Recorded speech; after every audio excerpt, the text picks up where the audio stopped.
জানিয়ে রাখি, বৈষম্যহীন নবম পে স্কেলের দাবিতে যারা সরকারি কর্মচারীরা রয়েছেন তারা কিন্তু প্রতীকী অনশন করছেন। আপনাদেরকে প্রথমে বলে রাখি, রংপুর প্রেস ক্লাবের সামনে এই প্রতীকী অনশনে যোগ দিয়েছেন কর্মচারীরা। ঠিক সকাল 9:30 থেকে কিন্তু এখন অবধি এই কর্মসূচি চলছে। মূলত বাংলাদেশ সরকারি কর্মচারীদের দাবি আদায় যে ঐক্য পরিষদ রয়েছে তারা যেমনটি বলছেন যে বৈষম্য নবম পে স্কেল বাস্তবায়নে 1.4 অনুপাতে 12 গ্রেডের যে 35,000 টাকা স্কেল নির্ধারণ করে খুব দ্রুত সময়ের মধ্যে এই পে স্কেলের গ্যাজেট প্রকাশ ও 1 জানুয়ারি 2026 থেকে বাস্তবায়নের এক দফা দাবি আদায়ের লক্ষ্যে তারা এই প্রতীকী অনশন কর্মসূচিতে যোগ দিয়েছেন। তাদের দাবিটা আসলে একটাই, যাতে এই বৈষম্যহীন বাংলাদেশে তারা যাতে সঠিকভাবে এই নবম পে স্কেল বাস্তবায়ন তাদের যাতে করা হয় এবং তারা যাতে এই নবম পে স্কেলের মাধ্যমে তাদের যে এই দাবিটা তাদের যে বাস্তবায়ন হয়।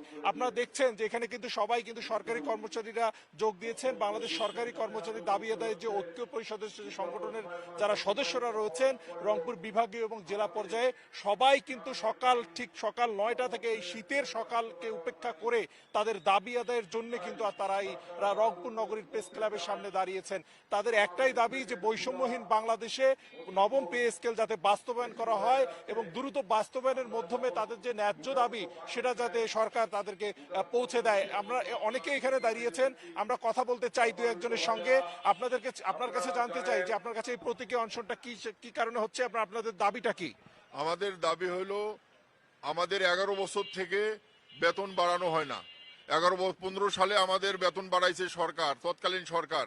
তা আমরা প্রতি 5 বছর পর পর পে স্কেল দেওয়ার কথা, কিন্তু 11 বছর হয়েছে আমরা 2টা পে স্কেল এর মধ্যে পার হয়ে গেছি, 2টা পে স্কেল আমাদের দেওয়া হয় নাই। কিন্তু অন্তর্বর্তীকালীন সরকার পে কমিশন গঠন করছে পে স্কেল দেওয়ার, নবম পে স্কেল দেওয়ার জন্য। কিন্তু ইদানিং এই নভেম্বর মাসে অর্থ উপদেষ্টা বলছে যে পে স্কেল এই সরকার দেবে না, পরবর্তী রাজনৈতিক সরকার এসে পে স্কেল দেবে।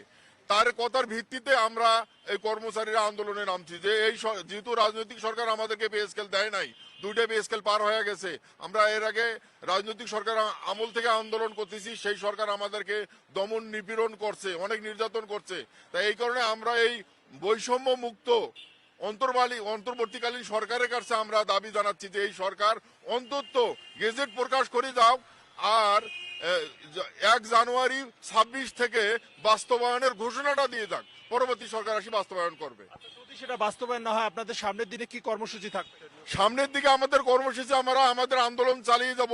প্রয়োজনে এই কর্মচারীরা শহীদ হওয়ার জন্য রাজি আছে।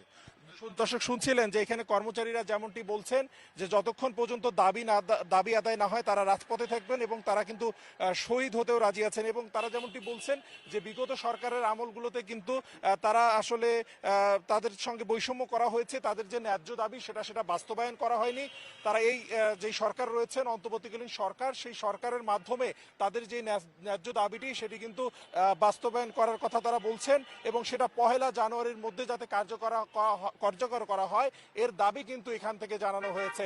এই প্রতীকী অনশন কর্মসূচির মাধ্যমে তারা আসলে জানান দিচ্ছেন তাদের যে ন্যায্য দাবিটি সেটা যাতে দ্রুত বাস্তবায়ন করবে এই অন্তর্বর্তীকালীন সরকার, এমনটাই কিন্তু তারা এই যে প্রকৃতি অনশন কর্মসূচি রংপুর প্রেস ক্লাবের সামনে থেকে 3 থেকে 4 ঘন্টা ভাবে শীতের সকালে কষ্ট করে দাঁড়িয়ে তারা এই কর্মসূচি থেকে সেইটি কিন্তু আমাদেরকে মেসেজ দিচ্ছেন। তো রংপুরের প্রেস ক্লাবের সামনে থেকে যে প্রতীকী অনশন কর্মসূচি তার সর্বশেষ তথ্য ছিল এই আমার কাছে।